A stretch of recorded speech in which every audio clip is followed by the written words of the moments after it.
ఎదగాలి. సరే నువ్వు చేసినా కూడా నేను తప్పు చేస్తా అని ఎందుకు అనాలి? కాబట్టి నా రిక్వెస్ట్ ఏంటంటే సుప్రీంకోర్టు చాలా స్పష్టంగా చెప్పింది, ఏ రోజైతే పార్టీ మారినట్టు ప్రకటన చేసినా కండవా కప్పుకున్నా ఆ నిమిషం నుండే డిస్క్వాలిఫై అని చెప్పేసింది. అది చట్టం అది. కాబట్టి ఇంకెందుకు వెల్లేట్ చేయాలి స్పీకర్ గారు? 2011లో బీఎస్పీ ఎమ్మెల్యే సమాజ్వాదీ పార్టీ మీటింగ్కి వెళ్ళి కండవా కప్పుకుంటేనే డిస్క్వాలిఫై చేశారు స్పీకర్. ఆయన పార్టీ మారినట్టు కూడా చెప్పలేదు. బిహేవియరల్ యాటిట్యూడ్, నీ ప్రవర్తన అట్లుంటే కూడా డిస్క్వాలిఫై చేయమని చెప్పింది చట్టం, చెప్పింది సుప్రీంకోర్టు చెప్పింది.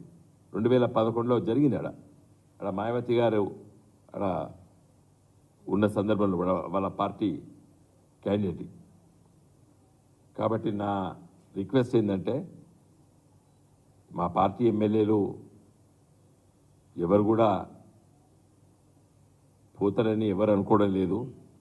ఎవరు పోరనుకున్నారు, దురదృష్టవశాత్తు దానం నాగేందర్ గారు పోయినరు. పనులు అయితే కావు, ఏమవుతుంది? మన ప్రజల వైపున ఉండాలి కదా. ప్రజలు గెలిపించారు కదా, గెలవచ్చు ఓడిపోవచ్చు, ఏముంది దాంట్లో?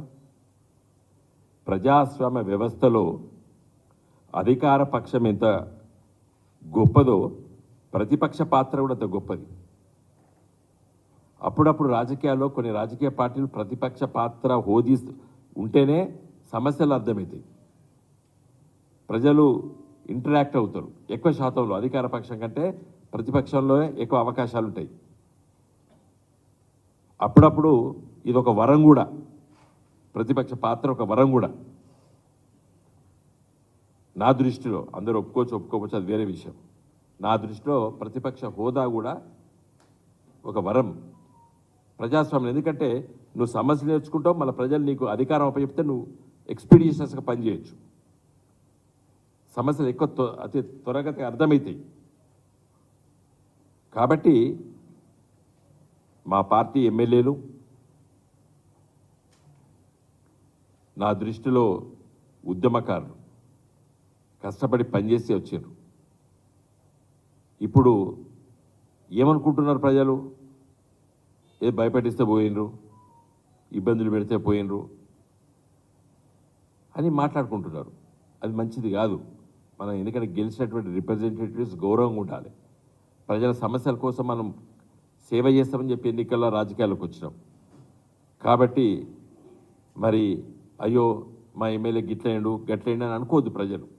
ఎందుకంటే మనం వచ్చిందే ప్రజల సమస్యల పరిష్కారం కాదు, ఒకటే ఎజెండా మనకున్నది. ఎందుకు పోటీ చేస్తాం మనం? ఒక లెజిస్లేటివ్, ఒక చట్టాలను తయారు చేయడానికి, ప్రజల కోసం పనిచేయడానికి వచ్చినాం. కాబట్టి దయచేసి నేను స్పీకర్ గారు కోరేది ఏంటంటే మీరు యాజ్ ఎర్లీ యాజ్ పాసిబుల్ అనేది రాజ్యాంగం చెప్తుంది. కొన్ని కోర్టులు కొంత సమయం ఇచ్చిండ్రు. ఏం చెప్పిండ్రు? పార్టీ మారిన రోజే డిస్క్వాలిఫై అయినట్టే అని చెప్పేసారు. ఒక మీ ఆమోదం కోసం ఉన్నది తప్పితే మీరు డిస్క్వాలిఫై చేస్తేనే ఆయన అవుతాడని కాదు. Already deems to be disqualified on the day of his action. ఆయన రాజీనామా చేసినా, ఆయన ప్రవర్తన చేసినా స్పీకర్ ఇచ్చే ఎంతసేపు కూడా ఉండదు. ఆయన ఆ ప్రవర్తన, ఆయన రాజీనామా, లేకపోతే